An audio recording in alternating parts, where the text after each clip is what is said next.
Anyway, our driver is here. They say to run that before plugging it in. So we're going to follow directions. And there it is. Anus.zip. I know it's Enus, but close enough. ENUS for all these computer-y people. So it has to extract to, doesn't even tell you, documents and settings is the equivalent of today's users folder on a Windows machine. So you just got to find that. God only knows where it's actually putting it, or what it's actually decompressing.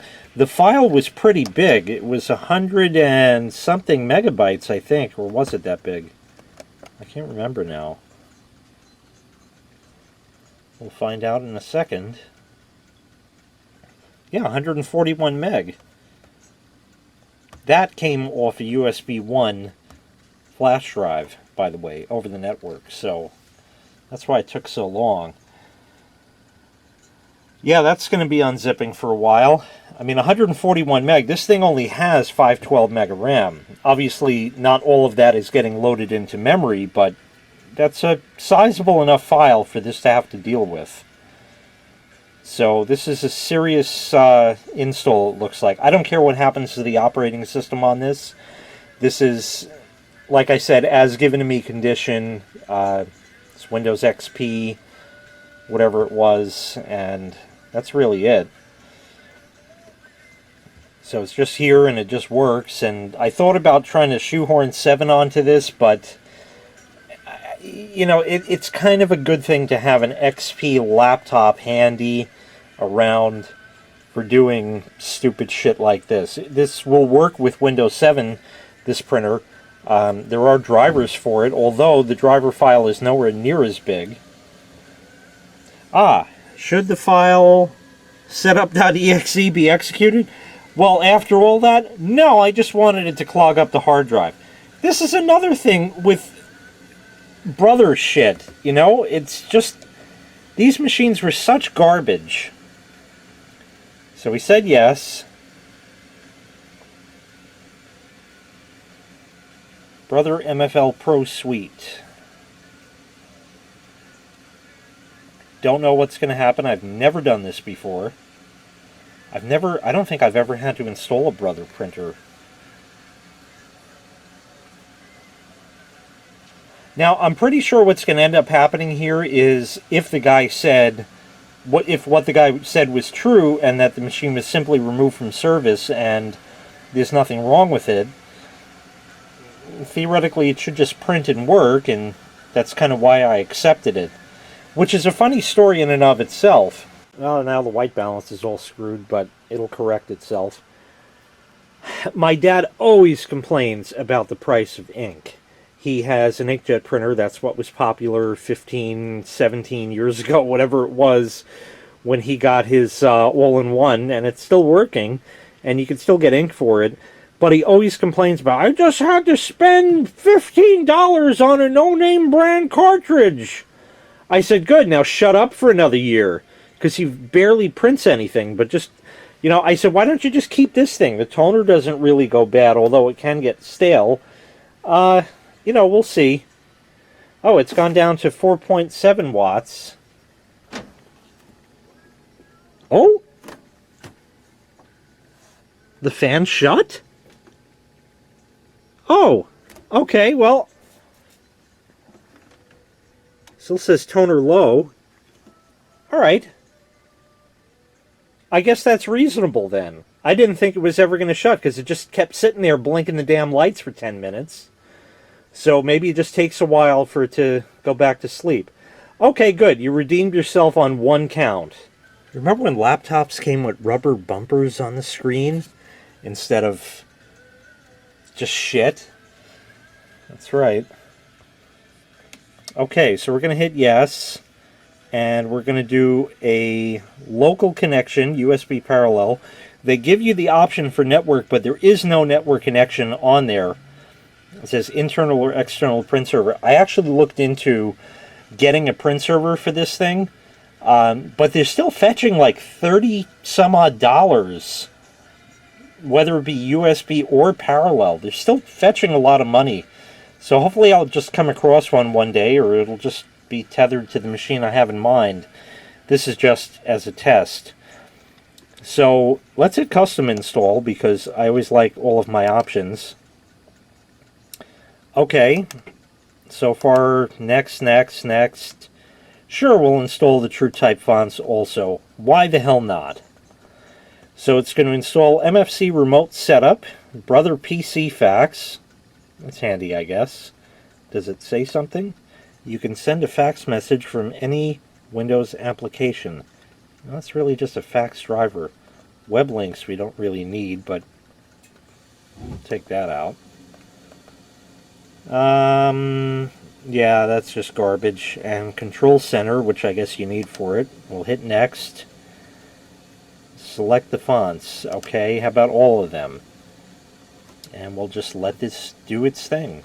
Okay, it says to plug in the parallel cable and switch the machine on and wait for the installation to continue. Okay, let me do that. Remember when laptops had ports where you could actually plug cables in instead of just breaking your your iPhone cable off in there? Jesus. Or USB-C. You had a real cable. Transferred data in parallel. 8 bits a second, or 8 bits at a time, rather than serial, which, forget, actual RS-232. USB is Universal Serial Bus. And that's serial also. But there you go, parallel. It's plugged in, and it says to turn it on. I've turned it on. There's the lights blink. And it's initializing.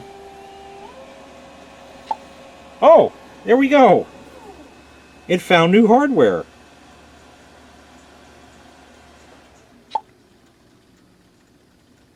The end result of this video, as you know, is going to be that it's going to just work properly, but it's just fun to hook it up via parallel. Yeah, it's still coming up with stuff. It says multifunction device, Brother 7220. It's installing more stuff. That's moving. Multifunction device. Woof. What is this coming up with? A problem occurred during hardware installation. Your new hardware might not work properly, and the lights are blinking. Shit. This was par for the course back in these days. This was par for the course. So it says, please wait. Hard drive is doing stuff. I guess I'll come back when something happens. Oh, something happened. Okay, to register, click Brother Registration. We'll click Next. And yeah, we're going to restart because I don't even know what this thing wanted to do. So we'll restart and come back when it's done. Well, if you can read that, which is not easy, it doesn't say toner low anymore after the power cycle. Interesting. Okay, it installed. Let's right click, hit Properties, and Print Test Page. Now we'll come over here and see if this will do anything. Oh, it does. Receiving data.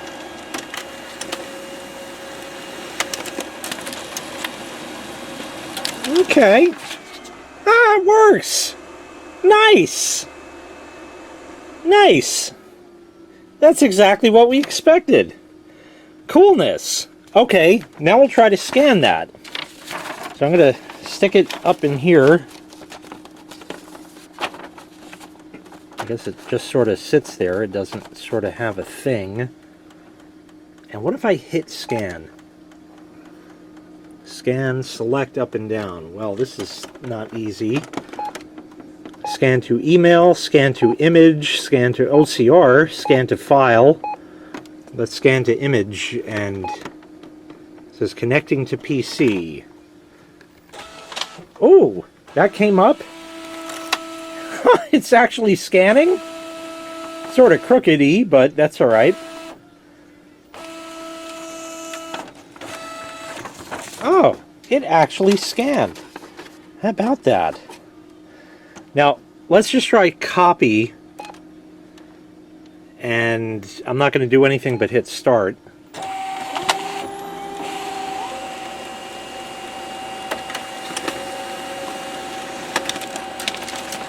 So there was our original.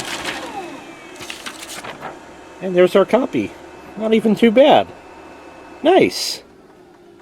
Wow, it actually scanned. Huh. Well, it's not that much of a turd, I guess. I mean, because it works as it's supposed to. I'm not going to be testing the fax, by the way. Let's try image again, just for fun. It says true gray, and it just scans. I don't need the printer test page thing anymore, so we'll get rid of that.